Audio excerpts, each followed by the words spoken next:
What's going on, everybody? Welcome back to My Social Life. This is the podcast where you can hear the real stories behind the people on social media. And today I'm joined by Jonathan Belle. Jonathan is a creator, a photographer, a visual artist, but he puts a spin on his work and he dresses up as Superman and takes self-portraits of himself, which leads to some pretty awesome work. Jonathan, welcome to the podcast, man. Hi, thank you very much. Thank you for having me. I appreciate it. Yeah, so where I kind of want to start the podcast today is, can you tell me a little bit about your life before you were taking photos of yourself as Superman? Before that, I grew up in Los Angeles. I'm pretty much born and raised in Torrance, California. I started using Photoshop back when Photoshop 7 was around to kind of date myself. So I've always had an interest in graphic design and computers. And then I started teaching myself a little bit of photography in 2009 as a hobby. But along the way, I've been a police officer. I've washed dishes. I've stocked groceries at supermarkets, been a bartender, and a conductor for a railroad. So I've done a pretty lot of things before getting the Superman suit, so to speak. Mm-hmm. And then, so what led to you taking that first photo as Superman? That's a really long kind of story, though. So I was pretty much unhappy in 2016 with how my life was going. I was living in Fort Worth, Texas at the time, working for the railroad. And I wasn't happy doing it because I couldn't really see myself retiring there. And I wanted to find a way where I can combine everything I love to do to make a living. And those four things include like inspiring people, photography, travel, and my love for Superman and what he stands for. I was on a date in Texas, and on the way there, I did a 180 on the freeway across about 4 or 5 lanes of traffic and came within probably 2 or 3 inches from the median without hitting nothing. And after that happened in August of 2016, and it really shook me up and felt like I could have just died without really doing what I wanted to do. So my lease was up in November. I quit that job and canceled my lease, bought a van, and van lifed it out to Seattle because I picked Seattle to have a nice backdrop to take those photos in. And then it all just started from there. Really? So, and if my research is correct, it was a Craigslist van that you bought, right, before the move? Yeah, well, actually, I found it on OfferUp, but same difference. Yeah, I literally bought a van probably 3 or 4 days before I moved because it was the cheapest one I could find. It was like $800. So do you have any like crazy stories trucking like an $800 van across the country? No. Well, within the first 7 hours, I was still in Texas, but because it's so big, and I blew a tire out, but. No, the crazy stories happened after I actually made it to Seattle. Really? Yeah. Before we get to those crazy stories, I want to ask you about the time where the van broke down for like a month and you were living out of it in a parking garage. Yeah, that's like the most intense, crazy story. So there's this really big pass in Washington where everybody goes and drives it along North Seattle, and it goes through like Mount Rainier and all these beautiful areas. And it opened up that year that I was there, and I finally decided to go drive it. And about 2 hours in, I blew a head gasket. And somehow I managed to get the van back to the city I was working in. Took about like 8 or 9 stops to keep filling up with water so it didn't overheat. Made it to a parking garage, and I looked in all the rules there at the parking garage before I bought a parking validation thingamajig and parked the van there and lived out of it until I was able to save up enough for another van. So what were you doing for work? Like, how were you making money at that point to kind of get a new van? Well, I had a job as a dishwasher because I didn't want to get another quote unquote full-time job that could take away time from me doing the Superman stuff. So I found a job as a dishwasher. And then I got another job actually at a Lucky Strike in the city that I was in. So I was busing at Lucky Strike and washing dishes at another place. So with those 2 jobs, I was able to save up enough in about a couple months, 2 or 3 months, and then I bought $1,000 van. That's awesome. Yeah. And I saw it written down somewhere that during that month or so time when the van was broken down and you were living out of it, you were starting to kind of question if you were going to do what you came to do. Yeah, it was rough, man. I mean, just living in a parking garage and having to get a gym bag full of dirty clothes, get on a bus to a laundromat to wash clothes and come back. One day I was there and I was thinking to myself, like, why am I doing this? And then my brain started telling me, well, you could get a better job if you could get a better job and still have time to do this and blah, blah, blah. So I started feeding it into my heart there. And then I actually started applying for real jobs. And I applied for American Airlines and got to like the third or fourth interview process before I finally had to talk myself out of it, because I knew that with a flight attendant schedule, there was no way I could do what I wanted to do off the bat with the Superman stuff. So I just had to suck it up and keep going. And then I finally got out of that parking garage with the new van. The night I had to get the van out of there, I'll never forget this, because by then the van had completely died. So 2 o'clock in the morning, I was parked on the second floor. Here I am pushing a van out to do a 3-point turn and trying to roll it down to the exit to get it to the street for a tow company to just haul away. And that whole time I'm thinking, like, I can't believe I'm just doing this right now. Yeah, no kidding. Yeah, it was something else. Yeah, that's a crazy story. So can you tell me about when you finally got to Seattle? What did it feel like after all the time it took to get out there? It was magical, man. I mean, honestly, it didn't start off how I had planned to start off with. I got out there, and then I got out there in December of 2016, and 2017 is when I started looking for somebody to make a suit. And I found somebody, but it was about $1,300 for the suit. So it took me a couple of months to save up for that. And it was supposed to take about 6 to 8 weeks to get the suit. It took 7 months. Wow. Yeah. So the first 7 months I spent in Seattle did not start off how I wanted it to. I was stuck in a parking garage for a majority of that time. I missed the whole summer working 2 jobs. I didn't have the suit. So all the exploring and everything I did in the beginning, I mean, something good did come out of that, honestly. I didn't want to waste. Here was my mind thought. So I thought I should at least go explore and take pictures, so when I do get the suit, I can come back to those places instead of just waiting to explore with the suit. So I went out and started taking photos, and I had this vest that I had made with a Killers logo that I made in Adobe Illustrator, and I had it embroidered on the vest. So I was taking pictures in that vest that has to do with like a Killer song.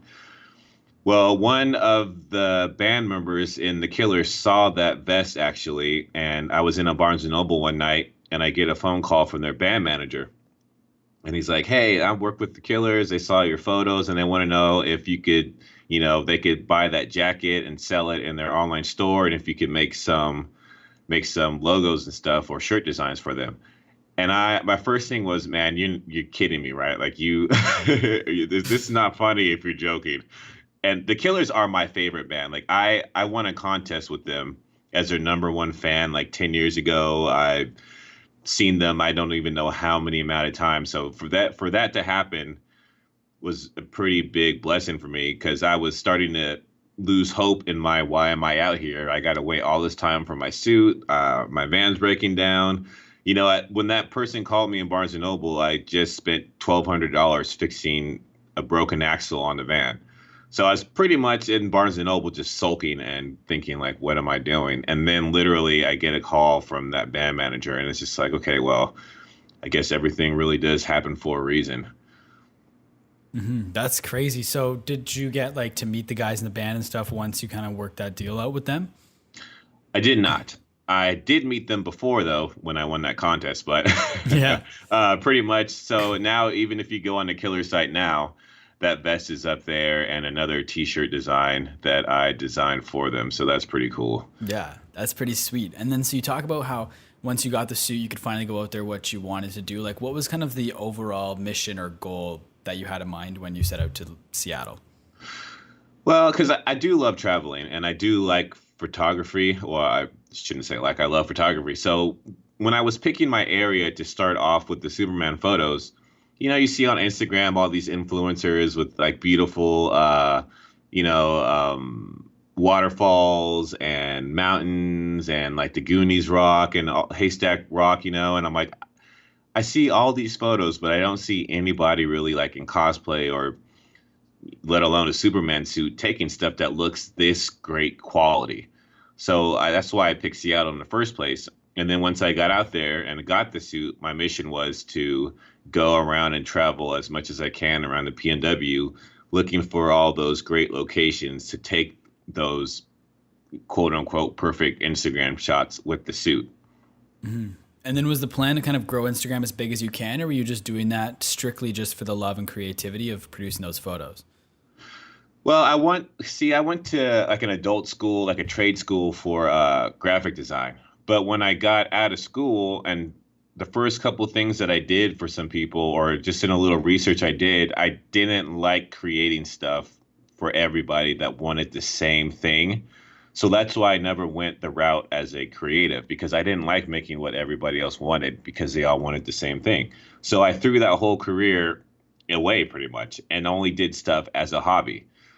But when I got in that near accident is when I decided, like, I love doing this stuff. I should at least try.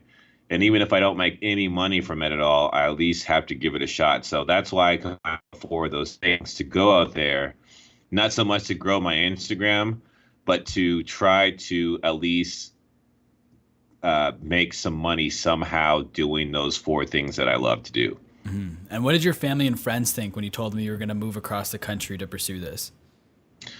My parents and my family, they've always been pretty supportive. I mean, before I even did that, I had moved about 4 times. So my family pretty much knew, like, they know my mentality. I like to travel. I like to go do things. I grew up in Los Angeles. From there, I went to Omaha. From Omaha, I went to Oklahoma. From Oklahoma, I went to Texas. From Texas, I went to Seattle.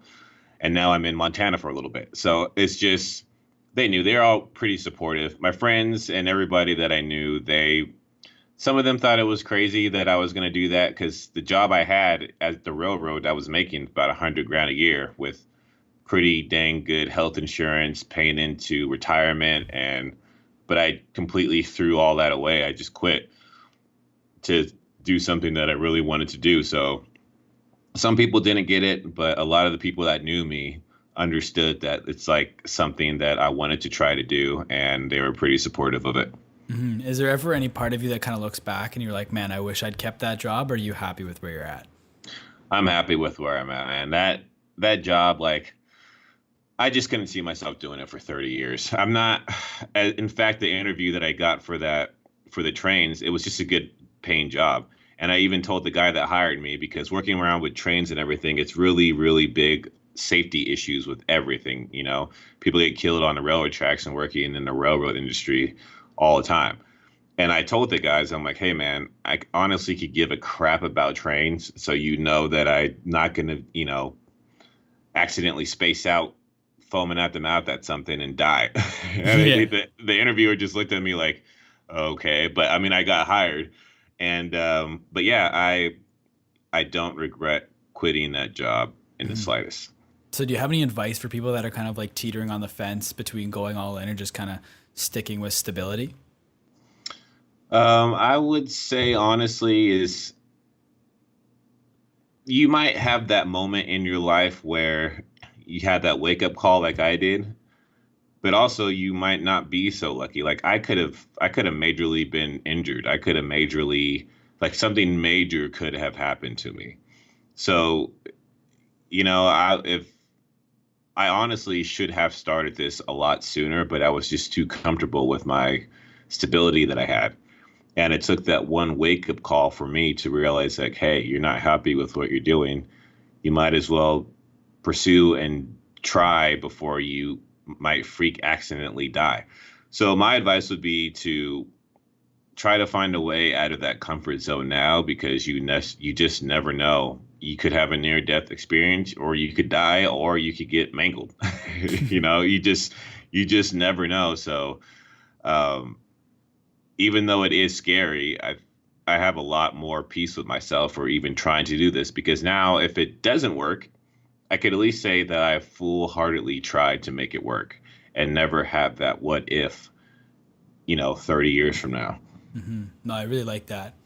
And so the next question I have is why Superman? What about that character resonates with you? I think it has to do with more of how I'm raised, honestly. Well, one of my favorite if I had a superpower, it'd be flight. And since I love traveling, being able to, like, if I could fly with my camera, I would, I'd have every single National Geographic cover in the world. you know, so that's just like a dream. But and then it's more about how Superman is with humanity, and he's like the epitome of the golden rule. And I think just being raised, how my parents raised me and everything, I just want to try to be a better version of myself. And the Superman symbol means so much more than him or I could. So it's a constant reminder to me to try to be a better version of myself, as well as try to inspire others to be better versions of themselves as well. And did you ever like have any old Superman comics from back in the day, or did you ever watch any old shows? Oh yeah, Lois and Clark, The New Adventures of Superman with Dean Cain. We had to watch that show whenever it came on every week. I remember when Smallville, the very first night it came out, I had to go to I started my first day at work at Best Buy. Pretty bummed about that, because back then, I couldn't just DVR it or anything because that stuff didn't really exist. So I had to wait, or I think my sister might have tape recorded it off the TV or anything. But anyway, so yeah, I used to watch the Superman the animated series. I loved all those shows, and I would get comic books with my best friend, and I would ride our bikes to comic book stores, and I'd look for those. But yeah, he's always been my favorite. And so now, But I've never wanted to. Oh, sorry. No, no, go ahead. What were you gonna say? I was just gonna ask a next follow-up question, but you go ahead first. Oh, I was gonna say, as much as I love Superman, I could never ever see myself wearing that Christopher Reeve suit. And I knew that I wanted to, going back to those quote unquote Instagram quality photos.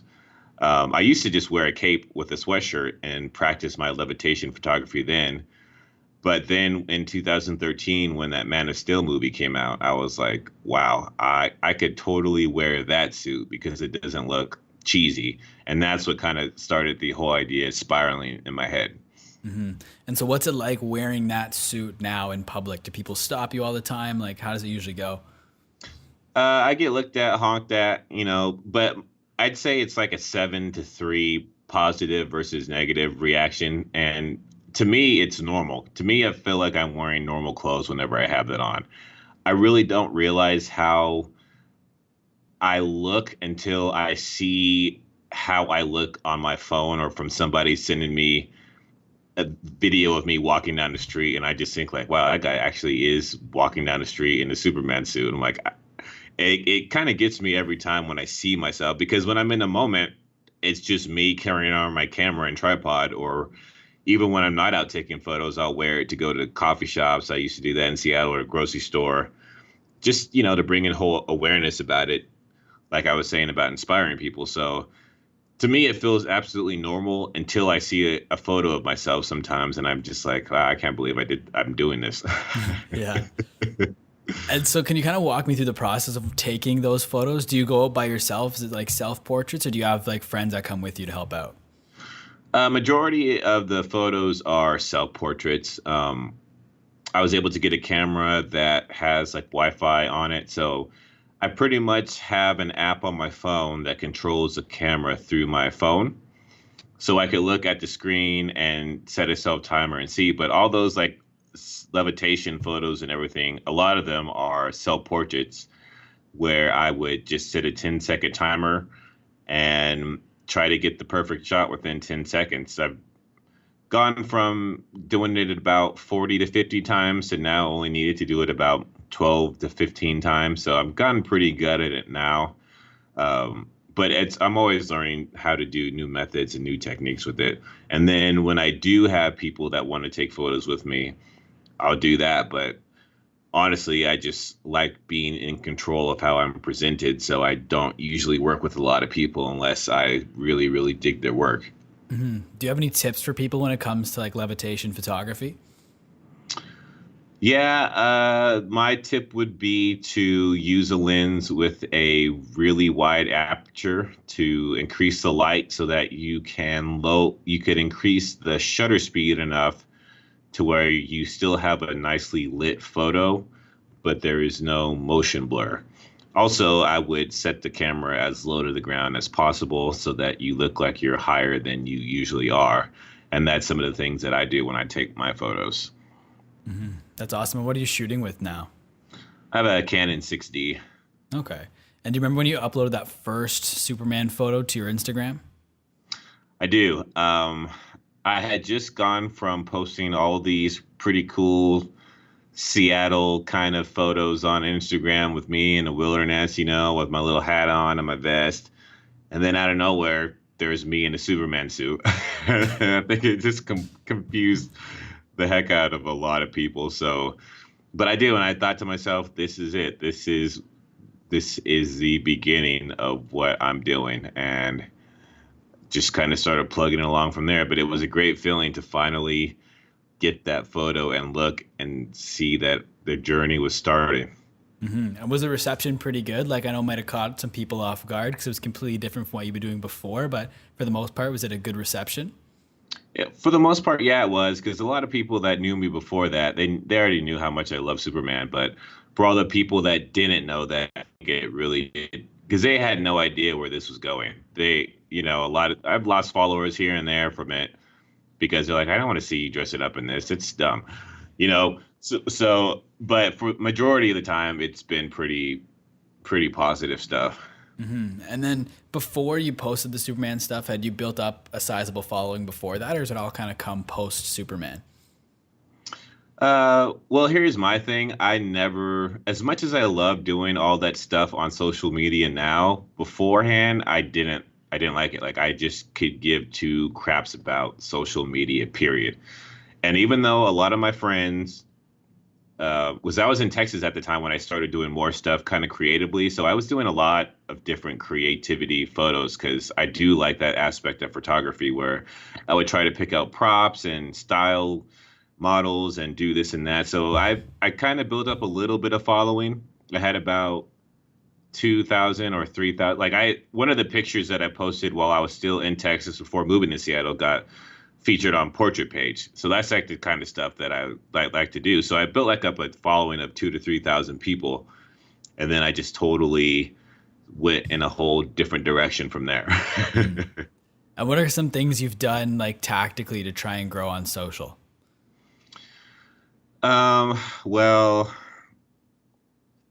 trying to engage more on. Well, here's the thing. Like, I did. Somebody sent me this link to a Gary V, like a video thing, and my friend Kat actually, because she is the one that tried to convince me even before the Superman stuff. Like, you need to take Instagram more seriously. You're a good photographer, and that. I'm just like, I don't give a crap. I don't care.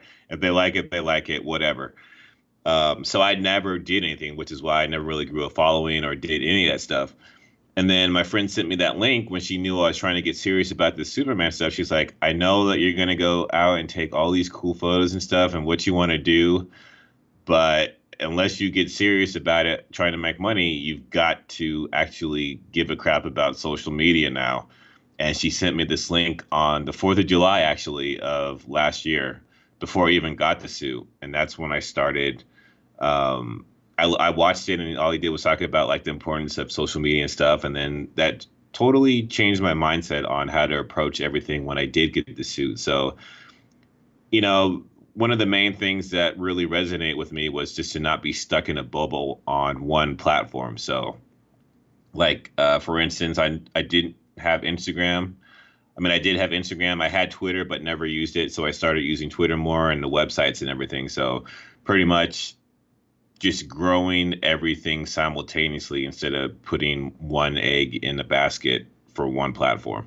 And Instagram's your biggest platform right now, though, right? Yeah, it is. I mean, I honestly, because I started making myself use Twitter, I actually went viral on Twitter and had a Twitter moment Mm. last September. So I tweeted like 4 photos, and so far it's reached about 3.5 million people have seen it in the analytics. So that was pretty cool. So pretty nice size following on Twitter too, and Pinterest. I have a pretty good following on Pinterest as well. But as far as like where I engage with people the most, I would have to say is Instagram. Yeah. The Twitter moment is actually where I first discovered you online. I remember it just kind of Oh, popped. really? Yeah, popped on my Twitter, and I went to your Instagram, and I thought more people would have gone to your Instagram from that Twitter moment. But you've developed like a really tight knit community on your Instagram. And can you kind of speak to how you've done that a little bit?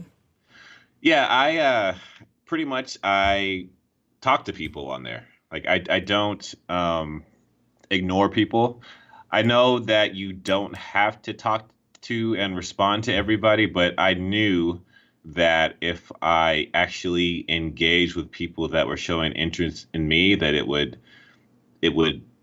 work out better. And to say that because there are so many people that are trying to grow their Instagram and say things like, hey, comment, hey, do this. Like people could see right through all that stuff. So I never really wanted to be cheesy with that and just be honest.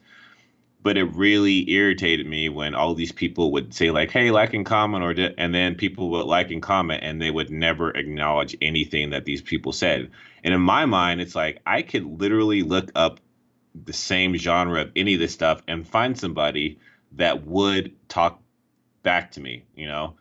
And so I didn't want to be that one person that was going to grow an audience and never, and like take it for granted. So DMs, comments, Instagram, Twitter, all this stuff, I try to take the time to at least acknowledge everybody with either a salutations or a thank you.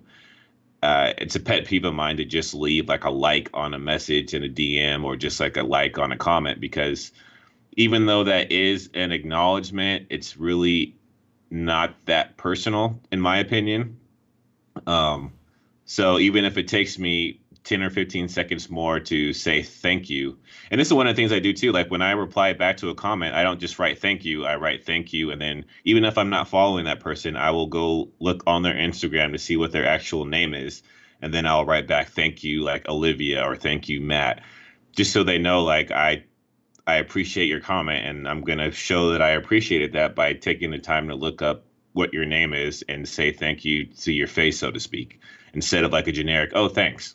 And you also do that thing on your Instagram stories where you'll put like on the air and people can ask you questions and stuff. I've seen you do that quite a bit too. Yeah, that's so I had an idea in Seattle which never panned out. I wanted to go to like colleges and just have like 2 chairs and have like a free listening type station where I would just put like a sign on the other chair and it would just be me sitting there in a Superman suit, and with whoever wanted to just sit down and kind of vent or talk or whatever it was. It would just be me listening to somebody for however many periods of time. That idea never actually panned out in Seattle. And so when I came to Montana, a friend of mine, John, he's like, you could do that with stories if you just do something like that and then have people use the questions and answer stickers on stories. I was like, that's not a bad idea. So that's how that whole thing came up on the story format. But yeah, it's just a way for me to let other people know, or it's just a way for me to let people kind of share what they're going through, as well as be able to tell a secret without everybody knowing about it. Because sometimes, people just need to do that. I kind of want to go back to that original idea. Like, where does it come within you to have that idea to go and sit down on your own time, free of charge, and just talk to people and kind of hear people out? Like, where does that come from? I think it just comes from how I was raised. I mean, before I even got the Superman suit, I have been kind of just that person that listens to everybody and tries to like kind of empathize or understand what people are going through and try to be that person that could inspire somebody to get through whatever they want or go through something. Like my mom named me Jonathan, which means God's gracious gift. So it's something that I personally try to aspire to live up to. Um, but yeah, that's pretty much it. And I just have to realize that it's not about me sometimes. Like it's some people just don't really have an outlet for things. And if I can be an outlet for somebody to talk to, then so be it. And then back to the kind of on the air thing on your Instagram, like how much time are you spending replying to people on that and stuff? It varies through the day. Like that day that I tested, I usually do it on Fridays because that's when it gets the most kind of traction. So I know that on Fridays at any given time, I'll have to keep my phone on me all the time to reply to reply to people a lot. But yeah, I'm spending pretty much a good amount of time reading answers and trying my best to write a good response with what I'm asked. But it is pretty time consuming. And honestly, that's pretty much the whole reason why I moved out here to Montana is to do all this stuff. So you do have more time now that you've moved to Montana to kind of focus on this kind of stuff? Yeah, so I'm in Montana because I was not getting happy. Like I knew I need to make more money to do some of the more things that I wanted to do. So I got tired of washing the dishes, and then I found another job where I was like soft washing houses for a little bit in Seattle. And then they started adding on window washing service to there. And I hate washing windows. Like I hate it with a passion because I'm so anal about it. If I see like one little streak, I'll have to start the whole thing over again. And you could just imagine having to wash like house windows. So I was like, I do not want to do this. So I was like, I need to make more money. I need to get like some other stuff that I need to start upgrading. So that day I finally updated my resume and put that I used to do all this stuff because I didn't do it before because I didn't want to scare off really anybody from hiring me. They're like, well, why do you want to? Well, actually, when I got that job as a dishwasher, I put on that stuff. And the lady's like, you just were a conductor for Union Pacific. Why are you going to wash dishes? And I didn't tell her anything about the Superman stuff. I was just like, well, I just want to move here, see how it goes, blah, blah, blah. But then I just, after that, took all that stuff off. But anyway, so when I updated my resume, I got a call literally like 2 or 3 days later about a railroad company that hires conductors on a like a contract. So I was like, I could do that because it'll be a set schedule and I'll have X amount of days off and I won't work as much. And I was thinking, oh, Montana, Western Montana. And the recruiter was like, no, you're going to be in Eastern Montana. So currently I live 10 miles away from the North Dakota border where it's flat as like it's just flat out here and boring. Yeah. But I did that because I knew if I spent like a year, because my contract is for a year, if I spent a year saving up all that money, getting what I need to pay for, and just putting all that extra time into building my social and figuring out how I'm going to end up making money with this. That's the cost that I had to pay. So I've been here for 8 months now. I've only eaten out thrice to 3 different restaurants in 8 months. I haven't gone out to a bar yet at a night to just, I buy all my groceries and cook food every night pretty much. And I sit in my hotel room or I go to work or I go take photos and I'm on my phone, on my social platforms all the time. And that's why I'm out here for this year. No, I totally hear you on everything being flat. Like I used to live in Manitoba, just north of North Dakota, and it was just nothing. It's just nothing. It's so flat. It's crazy. But back to Instagram, do you have like a strategy with your uploads, like specific date and time or anything you try to go, or like day of the week or time you try to go for? No, I mean, I could see all that on my analytics, but mostly like when I finish working on something and I'm pretty dang excited about it, the logic part of me says I should wait until the time frame to upload it, but my head is always like, you should just put it now. Who cares? And I've tried to have like the really cool looking Instagram feed. That never works for me because my ideas change up so often that I can't keep up with making like one really streamlined feed because I'm not going to do that for the rest of my quote unquote Instagram career, So basically I'll get in these moods where I feel like I have to do stuff and then I'll realize that it's to me, it doesn't really make sense because I don't want, in the long run, I want people to like me for me, whatever. Like there might be a day where I never wear that Superman suit again, but I would still want people to like me for who I am as a person and what I'm doing, as opposed to how my Instagram feed is. So once I realized that, I stopped trying to make everything perfect on Instagram and just kind of started doing things how I wanted to. Because you see it all the time. Like all these famous people could literally take a picture of their shoe and put it up there. And everybody would freak out about it because they're a famous person, you know? I am not a famous person. But if I did get to that point one day, imagine how I would feel all these years now trying to stress about how to make something so perfect when in 2 years from now, all that could be out the window or Instagram could not even exist. I know there are a lot of companies and people that like those aesthetics, and I'm not knocking it because they are beautiful. But I think my long-term goals don't necessarily require me to have a completely set, rigorous, do things by the book kind of Instagram way. And I know you don't necessarily have like a specific aesthetic, but you do produce like beautiful work, and some of your stuff has like graphic elements built into it. So, kind of, how do you determine if you're gonna put like a little bit extra on top of a photo, like animate some fire on it or something like that? That comes from me staring at my computer all day trying to figure out what to post. Some days I'll be at work and I'll get an idea, or like because I spend so much time looking at inspiration. When I was in the city, I would go to a bookstore at least once a week. I try to go to museums, look at things that inspire me, you know, or just go online and look at different things. And so I have so many different random things in my head that sometimes things will just click and I'll have to get it out when an idea comes. But if I do want to make something and I have no idea, I'll literally just look at my all the photos I have until something pops up. Like the one I posted yesterday, that was a result of me just scrolling through old images, trying to figure out what I could do with that. So it pretty much varies what type of element I'll add. It just all depends on what idea strikes me at whatever moment. Yeah. And then you've talked about kind of making money from your Instagram. Do you do any sponsorship stuff right now with it?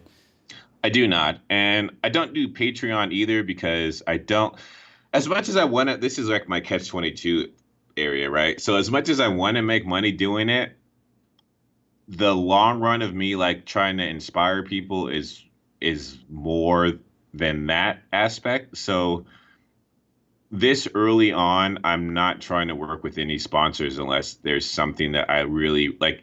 If Adobe or Canon, if I were to be an influencer within, I would jump on that right away. But like clothing lines and things of that nature, I'm not going to touch or do anything like that because I don't want people to think this is the sole reason that I'm doing it. I mean, it's a good part of the reason, but I'm not just going to start making sponsored posts for something just so I could say I've made money somehow when I don't really care about what it is that I'm sponsoring. So actually, it's funny you asked me this because just like 2 or 3 days ago, I had to sit down and start writing down a plan to how I was going to make this happen with trying to work with companies that I would actually want to work with and how I could possibly get their eye and everything. So, but other than that, no, I don't work with any sponsored.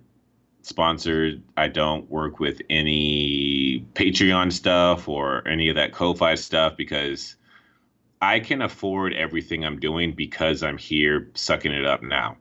And that's why I lived in a van for a couple of years because I knew it was going to be expensive and I didn't want to pay rent in Seattle and not have money for traveling and all this other stuff. That was pretty much the sole reason why I decided to do that because all I would have to pay for is my previous bills and gas money and have all that extra money to drive that big old van around and pay out the nose in gas and take photos. Are you able to share any bits of that plan that you were kind of coming up with, or is it still kind of something you're developing? It's still kind of something I'm developing. So like, uh, there's pretty much the companies that I use and work with on a daily basis, like Adobe products. I love Canon products. Obviously like DC Comics, stuff like that. So I'm just trying to figure out how I'm going to get my stuff in front of them. I made a Facebook ad that just targets employees of all those different companies. And I'll probably run that in a couple of days to see, because I haven't actually hit submit on it yet, because I'm still trying to tweak it perfect, quote unquote, for it to be, right. But so that's one aspect of what I'm trying to do. But other than that, I had to totally change up my hashtags, so I could get into. I had to do some research on all these companies. Went online, figured out, like, I went to their Instagrams, figured out what hashtags they actually use in their own photos, so that I'm not putting all these redundant ones in. Just figuring out who to tag and hashtag stuff and this and that. Just burying my nose in a computer trying to figure it out. Yeah. That's really smart though. Like I've never talked to anybody that's ran ads against people that work in a specific company to try and do like any like Instagram promotion or anything like that. I think that's a really cool strategy and I'm kind of excited to hear how that plays out in the long run.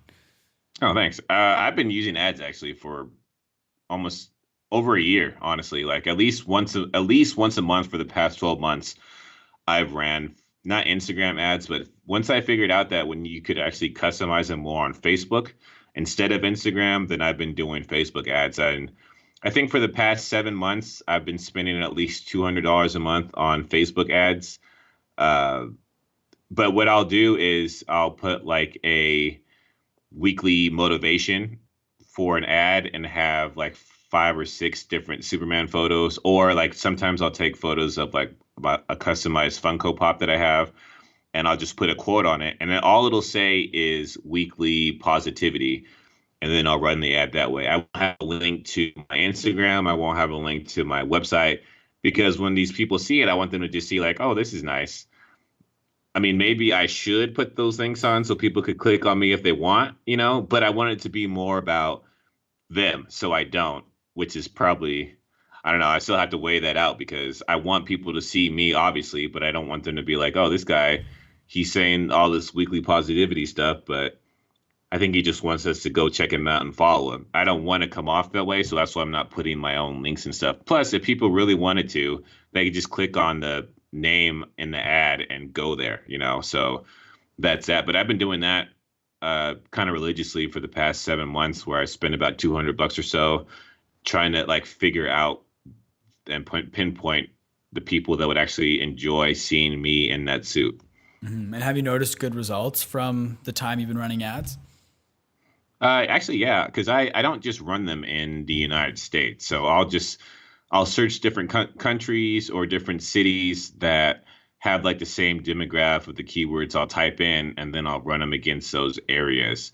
And like sometimes, like the last big one I ran was in Mexico, and I think I did a set of like 4 different photos, and each one got at least over 2,000 likes on them in a week's time, and that was like one of the bigger ones. So that worked out pretty well. And then the other ones that don't work well at all either. So I know I'm staying away from Taiwan and China, because I have a feeling most of those are going to just be bots. So I'm not going that route. But all the other ones, they seem to work pretty well. Mm-hmm. And is there any issues with kind of you promoting yourself and like hopefully doing these sponsorships one day with the Superman logo?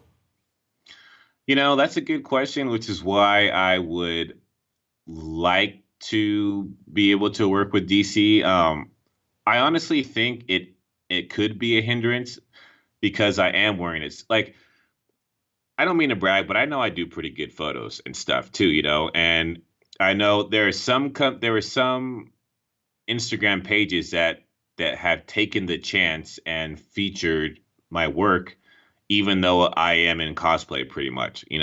So that's one of the things that I always have to just say, like, hey, it's the nature of what you're doing.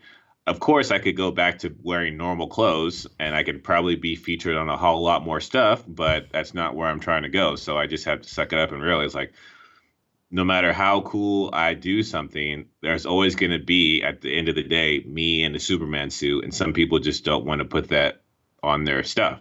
But as the question you asked, yeah, I probably could see that being a problem with the trademark. And people have been asking me, like, why don't you just make your own superhero? Why you got to do this, or why you got to use Superman instead of just make your own? And my answer to that is because I like Superman and I want to prove one day, hopefully, that if I could eventually, me with how I look wearing that suit, if I could actually somehow make money doing this and rub it in everybody's face that I was able to do it, that whatever you want to do might not be so far fetched either. And when you say like how you look, can you elaborate on that just a little bit, please? Oh yeah, because I'm like almost 6'3". I have a full beard. I have a man bun in my Superman photos with dreads. I'm black, and I'm not really that buff, so I don't look like your typical drawn Superman at all. Mhm. you know? Have, have you ever got any hate online because of anything? Oh yeah, all the time. I just don't ever address any of it because I don't want to waste my time fighting or acknowledging people that say negative things when I could use that time to comment and appreciate somebody that likes what I'm doing. And so, like, if you were to scroll through that whole thread of that Twitter moment, you'll see a whole bunch of stuff on there. And you'll see me not acknowledge any of those, but every single person that said something nice, I'll acknowledge what they said because I just don't. There's always going to be that. That's always going to be there. And I know that I'm never going to have as much time on my phone as I would in the future. So instead of getting in the habit of acknowledging haters, I'll acknowledge the people that care. And honestly, it was just like 4 or 5 months ago that I really got reaffirmed in this belief because I had made like a photo series. I put it up on Twitter. It was a photo series based on a book, a Superman graphic novel. That's like my favorite one. And the author, I tagged him on Twitter, and all these people were talking and commenting about it, like, oh, that's pretty cool, blah, blah, blah, blah, blah. And so obviously, I think the author never saw it because he didn't say not one word. Well, one person writes something negative about, like, oh, I didn't really care for the book, and the author like disappeared. I wonder what happened to him, blah, blah, blah. And then the author just jumps on right then and there, not even a full 5 minutes later, to defend himself or say like the reasons why. And I was looking at that and I was thinking, this guy has literally all these Superman fans and me that said all this great stuff about his work, and he could just give a flying crap. And one person hops out and says something that he doesn't like, and then he totally tries to defend, his name. Can you imagine if he would have actually put that energy into the other people then that could have just solidified himself even more with everybody that already liked him, you know? So that was a real eye opener for me. And I was like, man, I can't do this because I do not want to be that person. Mhm. No, I definitely hear you on that. You've also mentioned cosplay a little bit. Did you do that before the Superman suit at all? I did not. I dressed up here and there for Comic Cons. I mean, I always did like going to Comic Cons and things of that nature, but I don't really. I never really did cosplay before, and I know technically what I'm doing is cosplay. I just don't really see myself as a cosplayer. I know it's really contradictory, but that's where my head's at with that whole thing. Mhm. But you're kind of like immersed deeply in the cosplay community now, though, right? Like I've seen you get featured all the time by different cosplay channels and stuff. I am, and honestly, man, I've had to leave a lot of those groups when I first started because I've started to realize that people just, and not just in cosplay, but like once I started getting more into all these communities with either like photography or graphic design or cosplay or all these different aspects, and I'd find all these Facebook groups and things, people just love to complain about stuff all the time, dude. So I'm just like, I had to leave a lot of that culture and just kind of lone wolf it because I can't I can't do it. It was just like all these cosplay groups would send me invites and I'd join them, and then they'd they'd get new people, and nobody would comment on anybody that would introduce themselves like, oh, this is my first costume. Nobody cared. The minute somebody said like, oh, this person did this and let's gang up on this person, then you'd have like a whole flood of comments on Facebook and Instagram, like, and I'm like, this is so backwards. I don't want to be a part of this. So I left like a lot of these groups, and I don't really go back to those because I know that's the mentality with a lot. Even in photography, I joined like photography meetups and stuff in Seattle, And it just went from like, oh, models complain, photographers complain, oh, why this? And I'm just like, I'm out of here. I'll just take my own photos of myself. I don't need to be wrapped up in any of this stuff. So a lot of this stuff I just figuring out by myself. I don't really, because I don't like having to read all that stuff. I really don't. And then, so despite removing yourself, not removing, I don't know if that's the right word, but kind of putting yourself outside of the cosplay world, do you still find that a lot of your audience is cosplayers? Or is it kind of diverse? It's a lot of them are still cosplayers because there's that, and then there's a photographer aspect of it too, and then there's the people that just like my creativity and people that like me for me. So it's pretty diverse too, um, but yeah, I mean, I still hashtag, and this was like a conversation, which was what I had with my best friend Liv about, and she's like, you don't hashtag cosplay or nothing in your photos on Instagram. I'm like, yeah, because I don't want to be like a hypocrite. And she's like, yeah, but you're trying, like, nobody's gonna know who you are if you don't use those hashtags, even though you might not like it. Like, and she told me, she's like, how would somebody actually search for you online if they had no idea who you are? I was like, yeah, you got a good point. I guess I should start using hashtags that physically describe what I'm doing, you know? So that was like a begrudgingly kind of talk that I had. But for the most part, yeah, it's just a pretty big mix of a lot of different things. And one thing I've noticed your audience does quite a bit too is they draw you quite a bit. That must be pretty cool.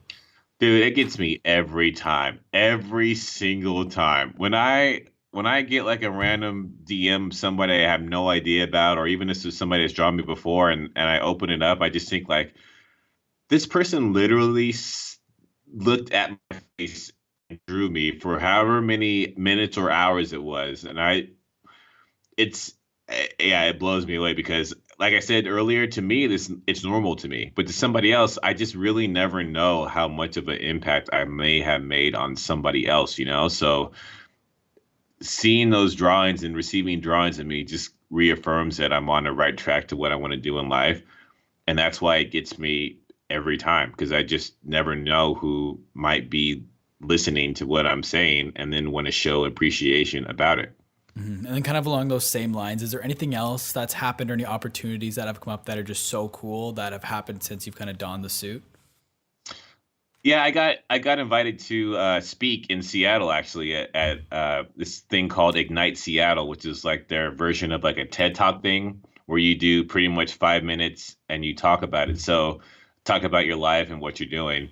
And I got invited to do that in Seattle last year, and that totally was a big shock for me because I have on my goal list is to talk on TED Talks. You know, one day I hope I could be up there in my suit and talk about my journey that far.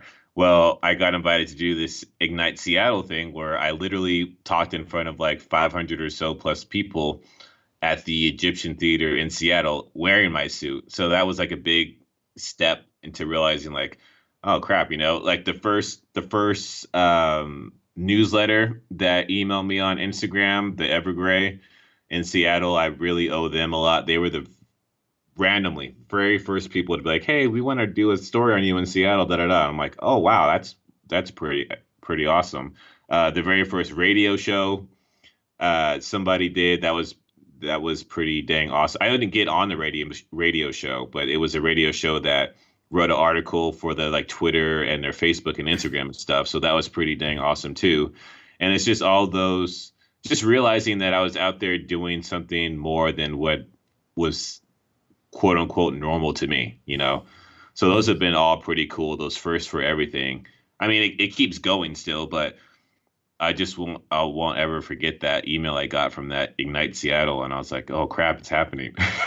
Yeah, that's awesome. So like, how do you find the time between like doing stuff like that and creating all the content that you do, plus working? Like, how do you balance it all?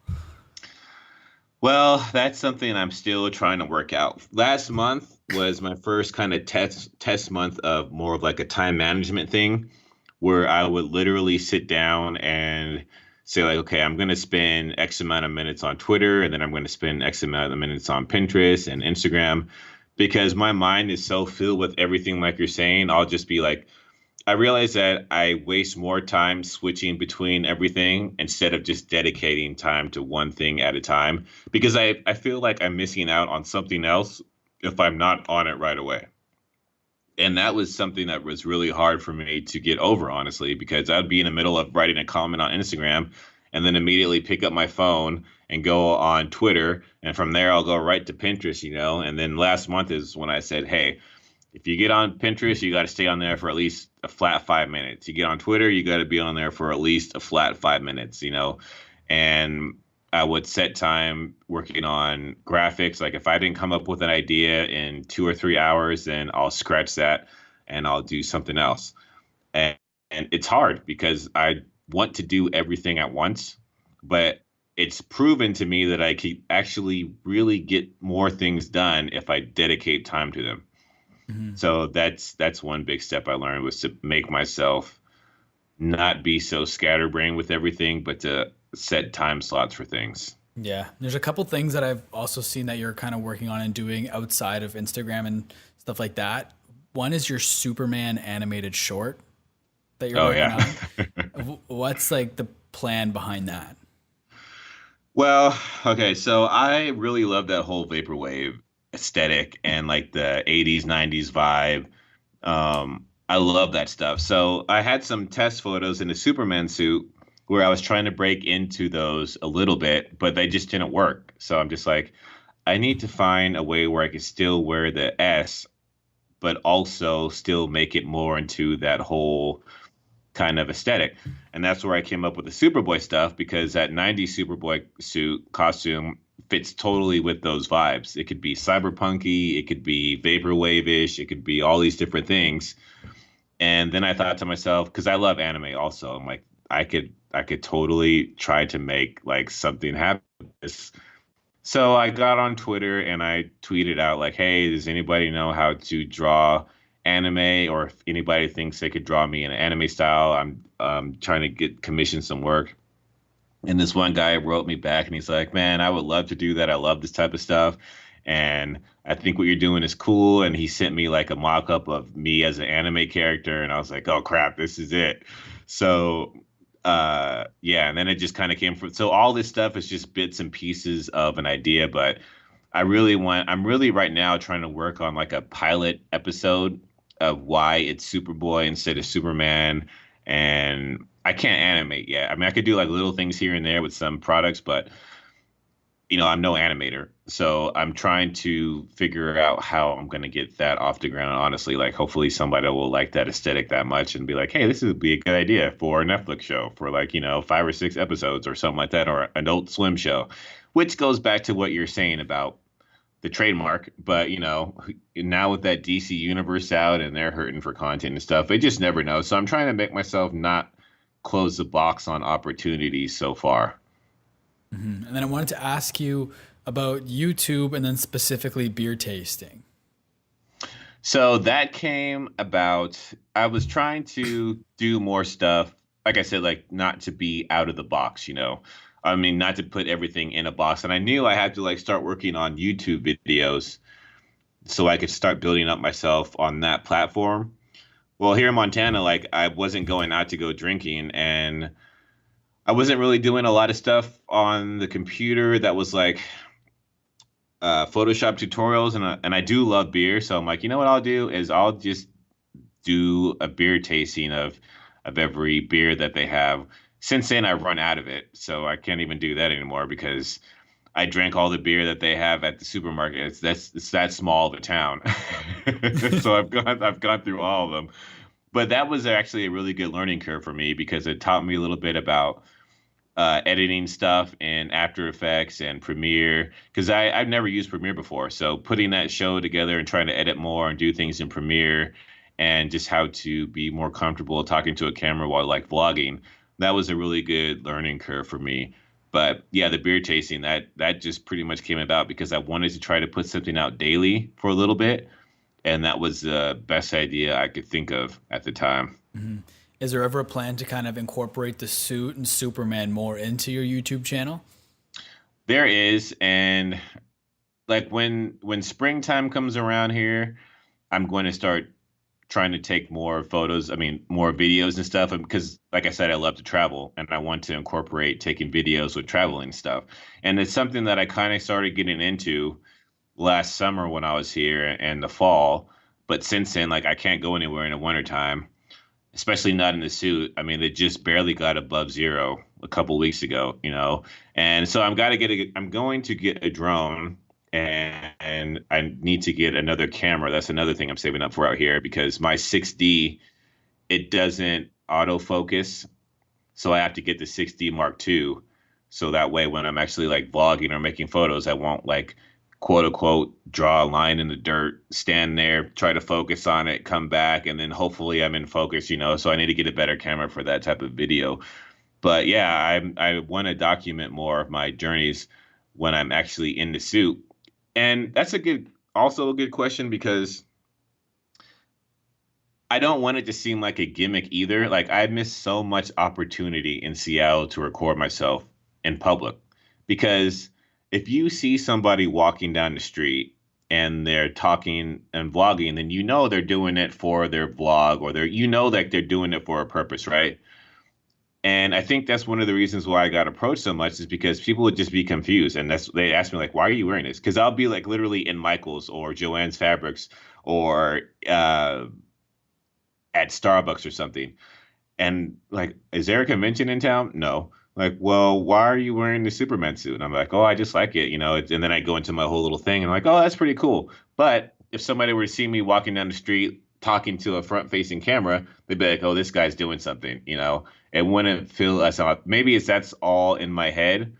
But like I said, I have this whole thing back and forth where I want to make money doing it, but at the same time, I don't want it to be like a gimmick because it's genuine what I'm trying to do. So I'm trying to figure out how to balance that, or at least come to terms in my own head that it's not a gimmick, if that makes sense. Oh no, yeah, that definitely makes sense. And you also do, and just on terms of like doing things outside of the suit, you have two podcasts that you're putting out as well: the Positive Vibe Tribe podcast and the Jonathan Belle Show. What are kind of what's kind of the differentiating factor between the two of them? Well, the Positive Vibe Tribe started when Alexa flash briefings was becoming a thing. And so I thought to myself, I need to figure out how to get into that market. So I made myself learn how to start a flash briefing. And this is also came from Gary Vee too, because I got that book and he was talking about like, you know, how he thinks voice is going to be the next big thing. So I'm like, you know what?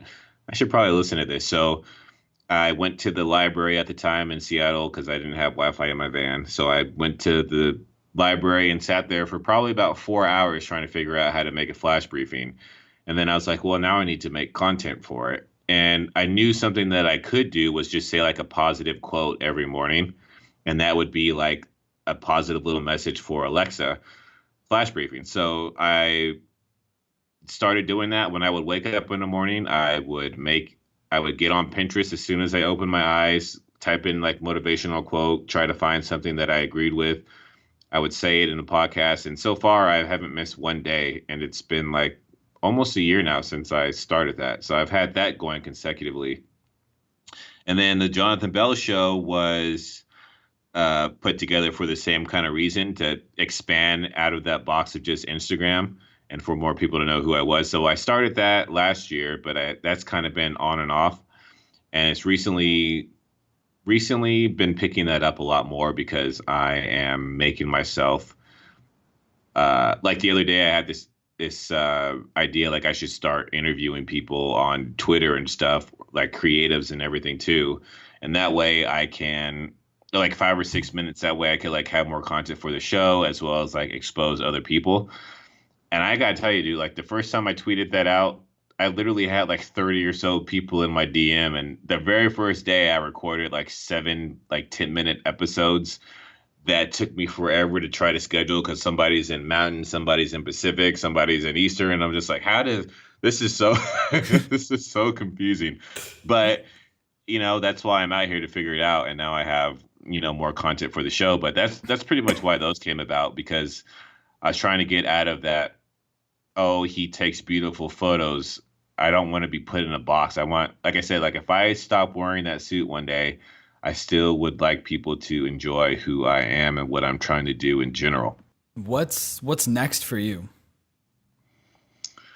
Next for me, I am pretty excited about springtime and no snow. So next for me, well, for one, I'm going back to Seattle tomorrow for a convention at Emerald City Comic Con. I'll be there for 4 days, and I'm going to make myself vlog while I'm out there so I could have more YouTube stuff in the suit. Like when I was there, I actually didn't go to the Mopop Museum. I didn't really go to any museums. I didn't go to the top of the Space Needle. So these are some things that I'm gonna do and make myself take videos of, even though I'm in the suit, so I could show everybody else what it is like and other reactions maybe from other people.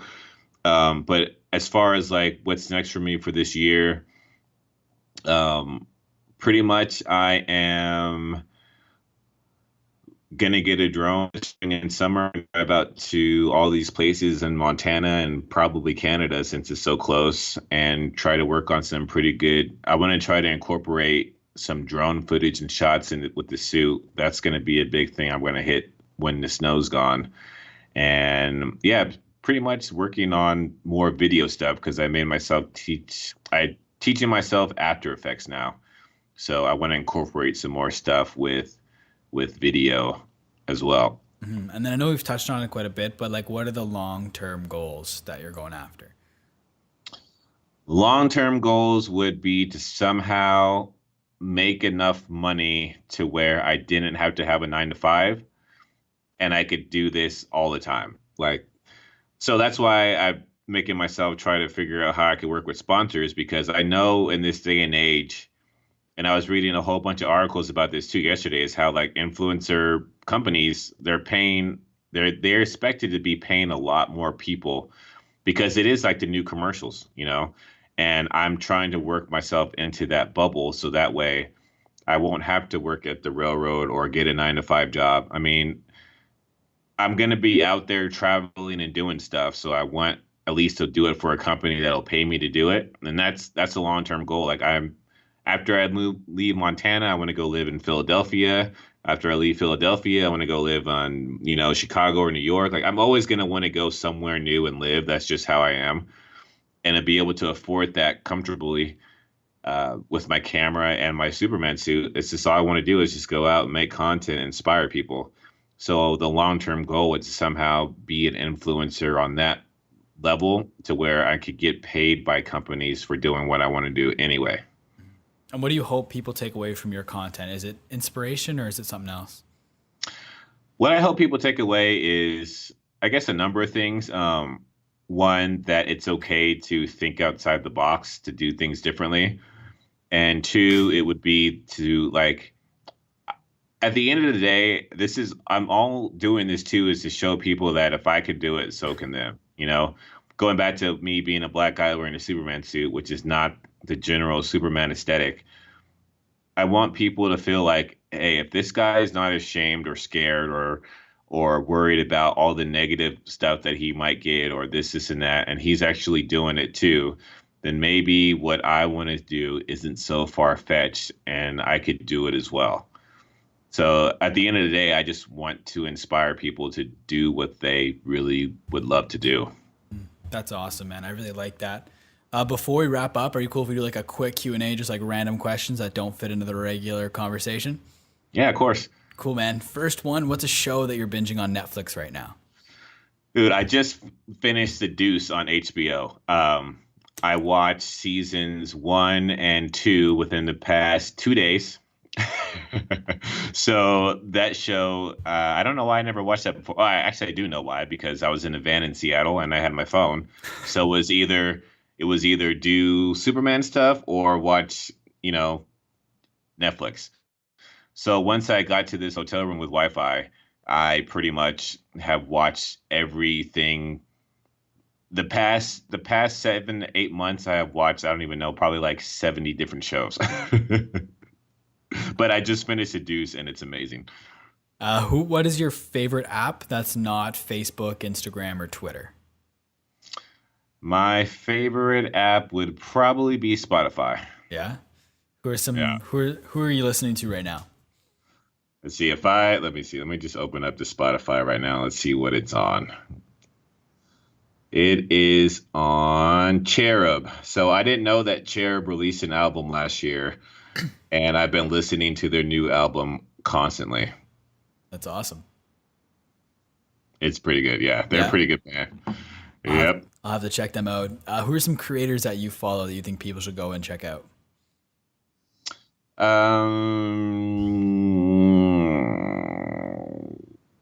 There's Optic 7. He's a pretty dope photographer. Photo and Chill is another great photographer that I follow online. There's, the funny thing is, I don't really follow a lot of like people that I draw inspiration from on Instagram, Mhm. honestly. Yeah, that's fair. Are there any podcasts that you're listening to right now? Oddly enough, I don't really listen to podcasts, but I do. There is one. It's on. It's on Anchor. Let me find the name of it. It's my buddy Simon just started one. It's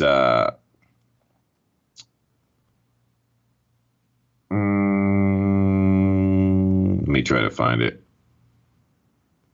So yeah, it's the 2042nd Okay. is what it is. Yeah.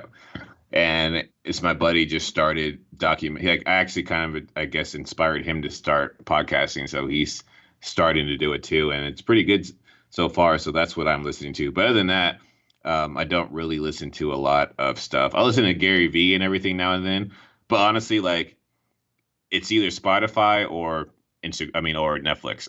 Hmm. That's awesome. Any books you'd recommend? My favorite. I think everybody in their life needs to at least read Aesop's Fables at least once. Okay. So that's one book that I would strongly recommend. Hmm. That's fair. This question I stole from Gary Vee. It's what are you obsessed with? But it's not from a high level. It's from like a very specific nitty gritty level. Like I recently got these new slippers and they're so comfy. I'm obsessed with my new slippers. Like something off the wall random you're obsessed with. Uh, Call of Duty, actually. Yeah. Yeah, so I play that pretty much every night when I feel like I'm done with all the stuff that I'm doing for the Superman stuff, I'll get on Call of Duty for like an hour, and it's a great way for me to unwind and just run and gun on there for an hour or two before going to bed and doing it all over again. So that is one thing that I really actually enjoy doing. Um, yeah, I love it. Yeah. That's awesome. What are three things on your bucket list? Three, I wanted to go skydiving in the Superman suit is one. I want to live in Costa Rica for a little bit would be two. And I want to live in London for at least a year. That would be three. I think that photo of you skydiving in the Superman suit would be so epic. And it's not just me being tandem. Like I want to skydive solo in the Superman suit by myself. That's something that I would love to make happen. Mhm. So the next one, you're going to dinner. You can take three people. It can be anybody from any point in time. They can be dead or alive. Who are you taking to dinner? I would probably take Brandon Flowers from The Killers because I just love his music and stuff. That'd be one. Another one would be, honestly, like I think that would just pretty much be it. I'm not really, I don't really, I don't really idolize people. So, and that just comes from, there's a whole other big story into that I'm not going to get into, but it pretty much comes down from my parents, letting me know that like people are people, they're all going to make mistakes. So don't try to idolize anybody. So I've never really got it into the who's who and who does what of things. So I honestly can't really give you. Oh, you know what? I would do Brandon Flowers. Christopher Nolan would be another one because he's my favorite director. Um, and then the third one, it would have been nice to probably talk to Steve Jobs and you know with all his Apple stuff, it'd be pretty cool to figure out, just kind of have a conversation with them, tell them thank you for making all this technology. Yeah. What's the best advice you've ever gotten? The best advice I've ever gotten was there's a quote that I read, I think from Jim Rohn, like a long time ago, or he said something about like the winds of life blow on us all the same. It's how we set the sail that matters. And I read that and it really stuck because all that meant to me is that, you know, you just got to make your opportunities available and adjust how you go in life. And that's what that quote means to me. So even when I feel like, to me, it just means like we're pretty much always in control of our outcome. Like we could control, maybe we can't really control what comes to ourselves in our life, but we can adjust how we deal with them. And that's something that's always stood out to me, that one quote. What's one thing about you people wouldn't expect? That I don't really like chocolate. Okay. What's one thing that's so important everybody needs to know? The golden rule. Do unto others as you would have others do unto you. That's what I think. I like that. Last question. I kind of flipped the script. What's one thing you want to know the answer to about anything?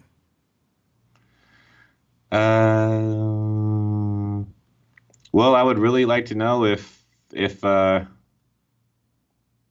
that's actually I don't really I never really had one of those that question answered to me. I guess I would have to want to know the answer to what I would want to know the answer to.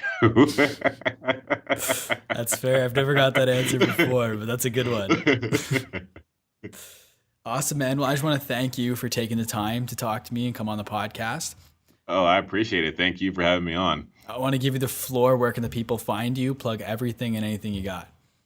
Well, if you just type in Jonathan, Jonathan, and Belle, Belle, into any search bar anywhere, you'll see a picture of a black man in a Superman suit, and that's me.